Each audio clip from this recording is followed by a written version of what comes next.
Break के बाद एक बार फिर से आप सभी का स्वागत है। बड़ी अपडेट सामने आ रही है। एसआईआर पर 1 हफ्ते की मियाद का इजाफा कर दिया गया है। यूपी समेत 6 राज्यों में एसआईआर का समय बढ़ा दिया गया है।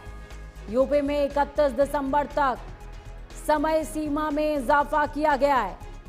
चुनाव आयोग ने 1 हफ्ते बढ़ा दी है समय सीमा। तो ये बड़ी खबर आपको बता रहे हैं।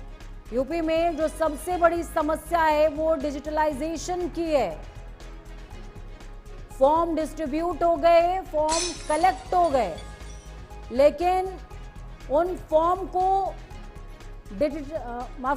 डिजिटलाइज करना एक बहुत बड़ा टास्क है और ये प्रक्रिया 60% पूरी हुई है।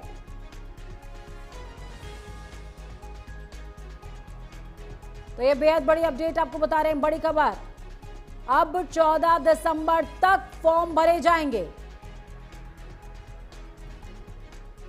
19 दिसंबर को रोल जारी होगा, ड्राफ्ट जारी होगा।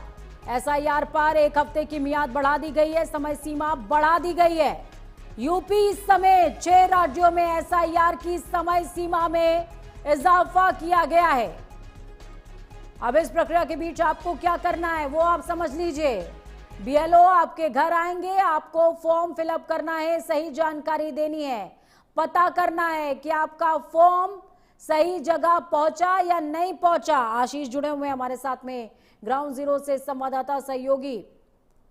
आशीष, क्या कुछ अपडेट है पूरे मामले में? देखिए 60% के करीब डिजिटलाइजेशन का काम यूपी में कंप्लीट हुआ था, जबकि 30% अभी भी बाकी है। ऐसे में क्या कहेंगे, ये मियाद काफी होगी या और समय की आवश्यकता होगी? बिल्कुल, निश्चित तौर पर अगर देखा जाए जिस तरीके से अभी एसआईआर को लेकर के जो 1 महीने का समय दिया गया था, वो प्रक्रिया अभी तक पूरी नहीं हो पाई है।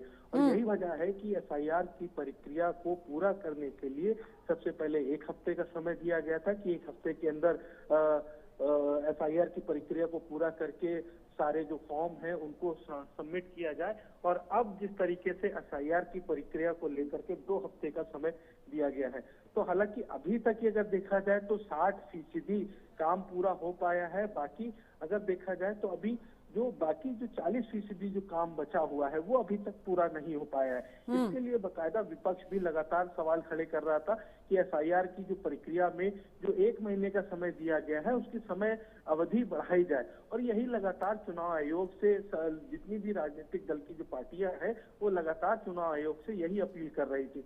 हालांकि अब जिस तरीके से 2 हफ्ते का समय बढ़ा है तो निश्चित तौर पर कहीं ना कहीं जो एसआईआर की जो प्रक्रिया है वो पूरी होती दिखाई देगी। बिल्कुल। और आशीष, अगर फॉर्म डिस्ट्रीब्यूशन की बात की जाए तो 96.78% के करीब फॉर्म डिस्ट्रीब्यूशन का आंकड़ा था और जो फॉर्म कलेक्शन का आंकड़ा है वो 60% के आसपास के बीच का है। तो क्या ये माना जाए कि बीएलओज अभी फॉर्म डिस्ट्रीब्यूट करते हुए भी हमें नजर आएंगे? बिल्कुल, निश्चित तौर पर, क्योंकि देखिए बीएलओ के ऊपर जिस तरीके का एक बड़ा दबाव बना हुआ था कि 1 महीने के अंदर उनको फॉर्म डिस्ट्रीब्यूट करके और फॉर्म जमा कराने हैं, तो वो बीएलओ पूरी तरीके से वो काम पूरा नहीं कर पाए। और यही वजह है कि अब एसआईआर की जो प्रक्रिया है उसका जो समय सीमा है वो बढ़ा दी गई है। और निश्चित तौर पर अब जो बीएलओ है वो फॉर्म वितरित करते दिखाई देंगे, डोर टू डोर जाते दिखाई देंगे और फॉर्म की जो प्रक्रिया, जो फॉर्म भरने की जो प्रक्रिया है उसको तत्परता से करते भी दिखाई देंगे। चलिए, बहुत शुक्रिया आशीष हमारे साथ जुड़ने के लिए, अहम जानकारी साझा करने के लिए। तो उत्तर प्रदेश के लिए खासकर ये बहुत ज्यादा इंपॉर्टेंट था। हालांकि और राज्यों की बात करें तो केरला भी इसमें पीछे चल रहा था, पश्चिम बंगाल और मध्य प्रदेश भी कई हद तक पीछे चल रहे थे, जिनमें डॉक्यूमेंट्स का डिजिटलाइजेशन एक बहुत बड़ा पक्ष है जो कि कई राज्यों में अभी तक पूरा नहीं हुआ है। वक्त यहाँ पर एक छोटे से ब्रेक का, ब्रेक के उस पार खबरों का सफर लगातार जारी है।